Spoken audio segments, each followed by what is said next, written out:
Jadi hati-hati kalau ngomong Mbak Cynthia Chandranaya, hati-hati. Sih, ini gue namakan permainannya koin hidup.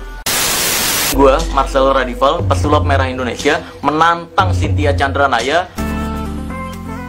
Video kali ini, gue akan membahas seseorang yang lagi-lagi berulah nih. Ini orang gak kapok-kapok berulah ya. Ini juga gue bahas karena banyak request dari teman-teman semua melalui komentar YouTube dan inbox media sosial gue. Bang, bahas si Cece tuh, dia lagi kena karma atas fitnahannya ke lu dulu. Bang, bahas si Cece dong yang merendahkan MMA. Bang, orang yang fitnah lu dulu sekarang kena karmanya tuh, bahas dong di channel YouTube lu. Dan lain sebagainya. Banyak banget tuh komentar dan request yang masuk ke media sosial gue seperti itu. Nah, ini gue mau kasih tahu ke teman-teman semua bahwa gue punya prinsip dalam hidup. Gue tidak akan membicarakan atau membahas sesuatu hal yang tidak benar-benar gue kuasai. Maka dari itu, untuk kasus tersebut, gue memilih no comment. Tapi yang gue tahu dari kasus tersebut, itu bermula pada saat Mbak Cynthia Chandranaya ini membuat sebuah video yang memberitahu atau menginformasikan bahwa fighter MMA itu jago bertarung di ring, belum tentu jago bertarung di jalanan. Dan dia membandingkan dengan dirinya yang menjelaskan bahwa dia pernah bertarung dengan orang-orang jahat di jalanan, sehingga hal tersebut membuat fighter-fighter MMA merasa direndahkan, merasa seakan-akan fighter MMA ini lebih lemah daripada Mbak Cynthia Chandranaya ini. Lalu fighter-fighter MMA ini akhirnya ngajak diskusi nih ke Mbak Cynthia ini untuk membahas video tersebut. Tapi langkah yang diambil oleh Cynthia Chandranaya ini sangat tidak bertanggung jawab. Videonya malah dihapus dan malah memblokir akun media sosial dari fighter-fighter MMA yang ngajak diskusi ini. Akhirnya makin memanaslah kasus ini. Lalu akhirnya banyak tuh kemunculan video-video yang membahas tentang kebohongan di balik Cynthia Chandranaya ini. Nah, saran yang gue bisa berikan untuk kasus ini, ya tolonglah ketika lu berbuat kesalahan, jangan malah lari dari tanggung jawab. Jangan malah ngumpet, jangan malah kabur gitu. Tapi tolong tanggung jawab terhadap apa yang lu telah lakukan. Kalau emang salah, ya minta maaf. Kalau emang fighter-fighter MMA-nya ini salah paham, berikan klarifikasi salah pahamnya di sebelah mana. Jadi jangan mencontohkan hal yang tidak baik dengan lari dari tanggung jawab seperti itu. Gitu Mbak Cynthia.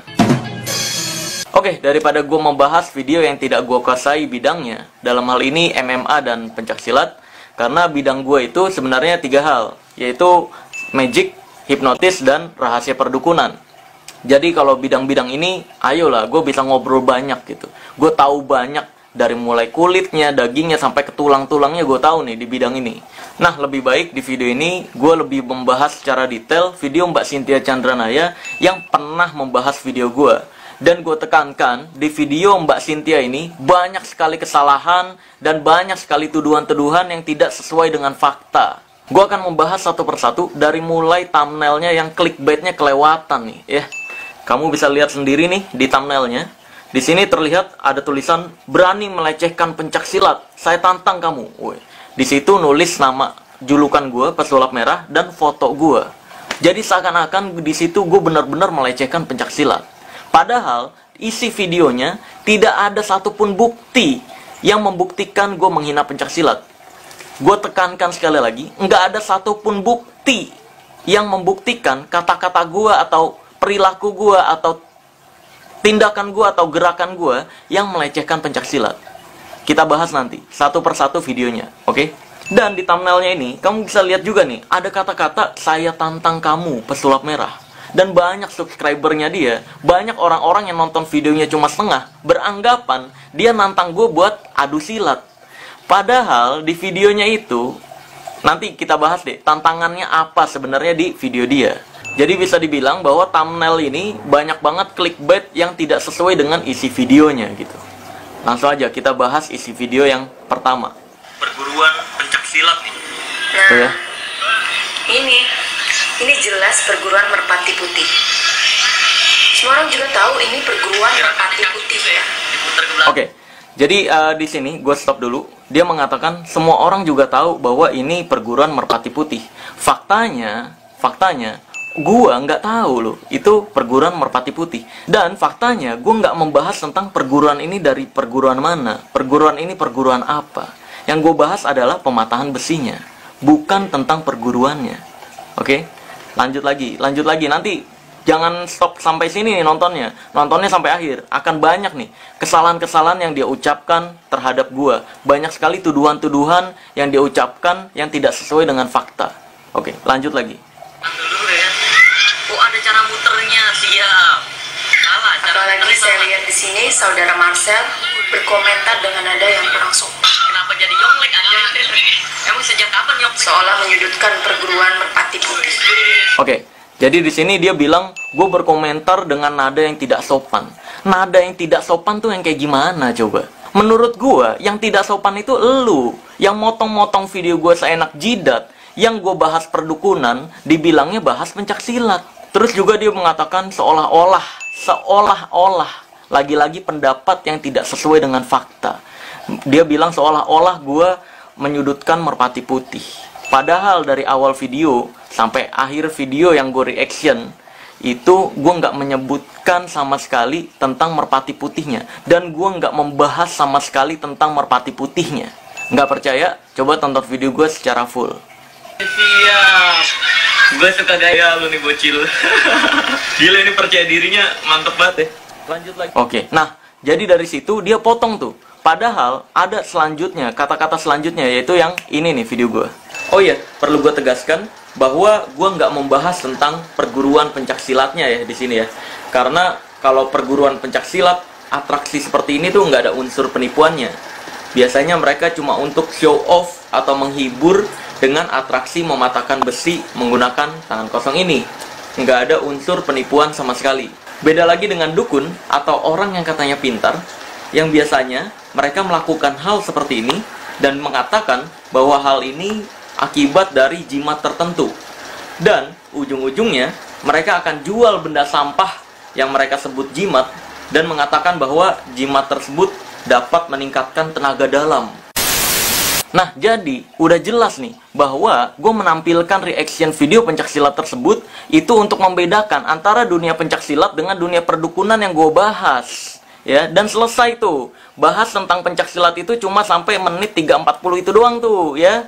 Selanjutnya gue reaction video yang lainnya, bukan pencaksilat. Mohon bersabar, ini ujian. Mohon bersabar. Jadi, dari pendapat dia yang tidak sesuai dengan fakta ini, gue bisa simpulkan bahwa bukan gue yang menyudutkan Merpati Putih, tapi yang sesuai fakta adalah si Cynthia ini yang menyudutkan gue seolah-olah gue menyudutkan Merpati Putih. Dan gue nggak pernah menyebutkan tentang Merpati Putihnya. Karena gue memilih video tersebut untuk gue reaction bukan karena dari Merpati Putihnya, tapi karena adegan lucu yang dipraktekkan oleh praktisi anak kecil pencaksilat tersebut. Jadi bisa ditekankan bahwa di sini bukan gue yang menyudutkan Merpati Putih, tapi si Cynthia ini yang menyudutkan pesulap merah seolah-olah menyudutkan Merpati Putih. Mohon bersabar, ini ujian. Mohon bersabar. Kalau dukun-dukun biasanya Nah, yang di sini sampai bawa orang sakti dengan gaya kalau menurut saya kurang pantas. Oke, jadi di sini dia bilang bawa-bawa orang sakti. Emang bukan bawa-bawa orang sakti. Gue emang ngejek dan menghina dunia perdukunan. Dan gue bahkan menegaskan dukun itu cuma ada dua. Kalau nggak cabul ya nipu. Kalau emang ada dukun yang beneran sakti beneran, datanglah ke sini ke Jakarta, tunjukin apa yang dia bisa kesaktiannya. Gue pastikan gue bisa bongkar rahasianya secara langsung di lokasi. Dan juga mengandung unsur mendiskriminasi tenaga dalam. Nah, ini dia bilang mengandung unsur mendiskriminasi tenaga dalam. Padahal di video gue tersebut nggak ada bahas tentang tenaga dalaman. Di situ gue bahas tentang aktingnya dukun ketika mau mempraktekkan keajaiban. Dimana yang dipraktekkannya itu keajaiban receh, tapi aktingnya banyak. Gitu, bukan tentang tenaga dalam. Ya, jadi hati-hati kalau ngomong Mbak Cynthia Chandranaya, hati-hati. Lanjut lagi ke pembahasan berikutnya. Hal yang saudara Marcel sudah tahu, tentunya saya juga sudah tahu karena saya juga dari pencaksilat. Tapi ada hal yang saya tahu yang saudara Marcel belum tahu. Oke, jadi di sini bisa gue tekankan ya. Dia bilang ada sesuatu hal yang dia tahu, tapi gue nggak tahu. Ya, kita cari tahu. Kira-kira menurut dia apa yang gue nggak tahu nih ya? Coba kita cari tahu ya. Oke, saya akan coba jabarkan. Tuh, dia mau jabarin nih guys. Oke. Pencaksilat itu ada tingkatan-tingkatan dan levelnya. Dalam pencaksilat ada tingkatan-tingkatan. Oke. Besi Dragon R1 atau R2 itu memang karena ditetapkan untuk siswa pemula. Oke. Gunanya untuk apa? Gunanya untuk menambah semangat berlatihnya dan menimbulkan rasa kepercayaan diri. Karena ini bagus banget untuk psikologis siswa pemula tersebut. Yang saya mau bahas di sini adalah bahwasanya dalam pencaksilat itu ada tingkatan yang lebih tinggi dan lebih tinggi lagi. Jadi tingkat ketebalan besi itu pun akan semakin tinggi. Tingkat kesulitannya pun akan semakin naik. Oke, jadi di sini dia beranggapan gue nggak tahu bahwa besi dragon itu ada tingkatan-tingkatannya. Padahal di video asli gue udah jelaskan secara detail. Besi yang biasa dipatahkan itu besi dragon R5, R1, R2, lalu ada tingkatannya lagi. Kalau dalam pencaksilat gue udah jelaskan di video gue ada R3, R4. Ya, nih gue buktiin kalau gue ngomong sesuai fakta, nggak sesuai pendapat pribadi. Nih, gue buktiin di video asli gue nih. Besi dragon ini ada dua jenis, tapi pada umumnya biasa dipakai adalah jenis yang seperti ini, jenis R. Dan untuk pertunjukan-pertunjukan itu biasanya dipakai jenis yang R setengah atau R1 atau R2. Sedangkan di perguruan silat-silat seperti itu, untuk naik level atau untuk naik tingkat, itu biasanya mereka ujinya pakai R3 untuk mengetes seberapa kepercayaan dirinya, seberapa besar energinya. Karena semakin besar R-nya, maka besinya semakin tebal. Oke, udah nonton ya? Jadi di video asli gue udah jelasin secara detail tentang pematahan besi itu gitu loh. Yang biasa dipraktekin dukun itu yang digunakan R1 sama R1. Karena biasanya kalau di dunia perdukunan, pematahan besi seperti itu untuk jual jimat yang katanya berenergi, ya kan? Dia pakai besi yang R1 yang lebih tipis seperti yang gue ajarkan di video asli gue, ya kan? Lalu si korban dibilangin, nih pakai cincin yang berenergi, lu bisa matahin besi, padahal yang dipakai R1. Kalau dalam pencaksilat, ya beda lah yang dipakai, gitu. Jadi bisa ditegaskan bahwa apa yang lu anggap gua nggak tahu itu udah gue jelasin di video asli gua. Makanya Mbak Cynthia, kalau nonton video itu secara full, jangan di skip-skip, jangan nontonnya cuma setengah. Oke, lanjut lagi ke pembahasan berikutnya yang perlu gue luruskan. Oleh kali ini saya, Cynthia Chanalaya dan Silat Harimau Utara menantang pesulap merah agar lain kali dalam membuat konten harus punya referensi yang cukup. Oke. Nah ini ya, nih subscribernya yang nggak nonton sampai akhir, nih ingat nih kata-kata dari junjungan lu, dia mengatakan saya menantang kamu untuk membuat konten yang lebih baik dengan referensi lebih baik, bukan nantang gue adu silat, cuk. Kita lanjut videonya lagi. Jangan hanya tahu kulitnya saja. Oke, jadi dia bilang di sini gue tahu kulitnya aja. Sorry to say, tentang perdukunan gue bukan cuma tahu kulitnya doang, tahu daging, tahu tulangnya juga. Makanya Mbak Cynthia, kalau nonton video itu jangan kulitnya doang, tonton sampai inti dari video tersebut apa. Jadi kalau emang salah paham, lo bisa kontak gue dulu gitu loh, untuk nyari tahu atau nantang secara langsung untuk klarifikasi. Jangan malah dibuat konten, jangan malah dibuat drama-dramaan kayak gini gitu. Sejujurnya ini sumpah gue nggak suka banget, karena banyak banget tuduhan-tuduhan yang nggak sesuai fakta, seperti yang gue sebutkan tadi gitu. Karena jika kita tidak waspada, suka-suka gue, bertindak sembarangan, hasilnya pun akan berantakan. Tuh, ya kan, Mbak Cynthia, itu sebenarnya lebih tepat untuk diri lu sendiri. Karena kalau lu semena-mena, sesuka-suka gue motong-motong video, ya, lalu menggiring opini masyarakat pada hal yang tidak gue bahas, ya, itu hasilnya jadi tidak baik. Justru malah memfitnah gue, justru malah menyudutkan gue jadinya. Gitu, Mbak Cynthia, hati-hati. Jadi mulailah hargai dan hormati sesama, terlebih hargai dan hormati diri sendiri. Oke, gue juga bisa bilang kayak Cynthia ini ya, hargai diri sendiri, hargai edukasi yang orang lain telah buat, pahami apa yang dia maksud, pahami dari isi videonya, dan yang lebih penting, tonton dulu videonya secara full kalau mau komentarin video tersebut. Jangan nonton video setengah, langsung buat videonya, langsung dikomentarin. Karena itu salah paham, dan kesalahpahaman kalau udah di-share ke publik, itu jadi tuduhan, jadi fitnahan. Seperti itu, Mbak Cynthia. Oke? Jadi di sini gue, Marcel Radival, pesulap merah Indonesia, menantang Cynthia Chandranaya untuk nonton video itu secara full. Jangan nonton videonya setengah-setengah. Jangan nonton video itu di skip-skip, karena dapat menimbulkan kesalahpahaman. Dan kalau kesalahpahaman tersebut udah di-share ke publik, itu jatuhnya jadi fitnah. Oke. Nah, sekarang gue akan menunjukkan sebuah keajaiban yang asli dan nggak ada kecepatan tangan, nggak ada bohong-bohongan atau trik-trikan atau apalagi video editingan ya. Nah, di sini gue punya kartu dan koin, boleh dilihat ke bawah, ya, kartu dan koin. Dan ini normal ya, tuh kartunya nggak ada apa-apa, koinnya juga nggak ada apa-apa ya. Nah, sekarang langsung aja gue akan coba mempraktekkan menggerakkan benda tanpa disentuh. Watch. Bentar, takut jatuh nih koinnya. Dan ini gue tegaskan, ini bukan video editing, nggak ada kecepatan atau kelihayan tangan sama sekali. Ini nggak ada tali apapun ya.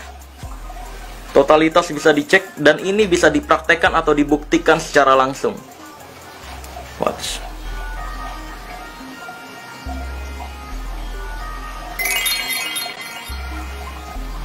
See? Ini gue namakan permainannya koin hidup. Naik terus bro. Naik terus. Oke. See? Ini nggak ada apapun. Bisa dicek juga total.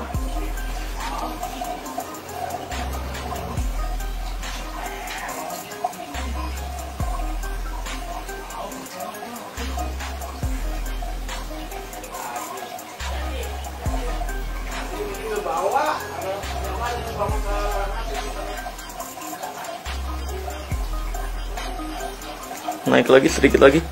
Stop. See? Totalitas bisa dicek, koinnya dan juga kartunya. Oke? Oke. Jadi kayak gitulah kurang lebih keajaiban yang asli, tanpa video editing dan bisa dibuktikan secara langsung, nggak pakai kabur-kaburan ketika minta dibuktiin. Nah, untuk penutup video kali ini, gue ingin memberikan saran untuk Cynthia Chandranaya, kata-kata dari Jim Rohn. Ini beliau motivator dan pengusaha di luar negeri. Kata-katanya seperti ini. Jadilah kuat, tapi tidak kasar. Jadilah baik, tapi tidak lemah. Jadilah berani, tapi tidak menggertak. Rendah hati, tapi tidak malu-malu. Boleh bangga, tapi jangan sombong. Oke? Dan gue akan tutup video kali ini dengan tagline ilmu merah. Jadilah lebih pintar daripada orang pintar. Dan jadilah lebih normal dari paranormal. Oke? Bye-bye. Ingat. Kalau misalkan emang lu berbuat salah, jangan lari. Coba belajar tanggung jawab terhadap apa yang lu lakukan. Jangan malah kabur, jangan malah lari, jangan malah sembunyi. Oke? Bye-bye.